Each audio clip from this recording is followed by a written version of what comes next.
আসসালামু আলাইকুম। আপনি কি দুনিয়া ও আখিরাতের সকল দুশ্চিন্তা থেকে মুক্তি চান? আজ আমি আপনাদের সাথে কোরআনুল কারীমের এমন দুটি বরকতময় আয়াতের আমল শেয়ার করব, যা আপনার জীবনকে প্রশান্তিতে ভরিয়ে দেবে। সূরা তাওবার শেষ দুই আয়াত ১২৮ ও ১২৯ নম্বর আয়াত। লাকাদ জাআকুম রাসূলুম মিন আনফুসিকুম আজিজ আলাইহি মা আনিত্তুম হারিসুন আলাইকুম বিল মুমিনিনা রাউফুর রহিম। ফাইন তাওয়াল্লাউ ফাকুল হাসবিয়াল্লাহু লা ইলাহা ইল্লা হু আলাইহি তাওয়াক্কালতু ওয়া হুয়া রব্বুল আরশিল আযীম। আল্লাহ তাআলা এখানে নবীজির মমত্ববোধ এবং তার উপর ভরসার কথা বলেছেন। সহিহ হাদিসের বর্ণনা অনুযায়ী যে ব্যক্তি সকাল ও সন্ধ্যায় এই আয়াত পাঠ করবে, আল্লাহ তাআলা তার দুনিয়া ও আখিরাতের সমস্ত চিন্তার জন্য যথেষ্ট হবেন।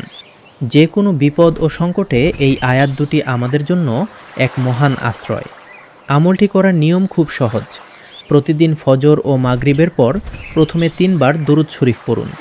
এরপর এই আয়াত দুটি একবার অথবা ৭ বার পাঠ করুন এবং শেষে আবার ৩ বার দরুদ শরীফ পড়ুন।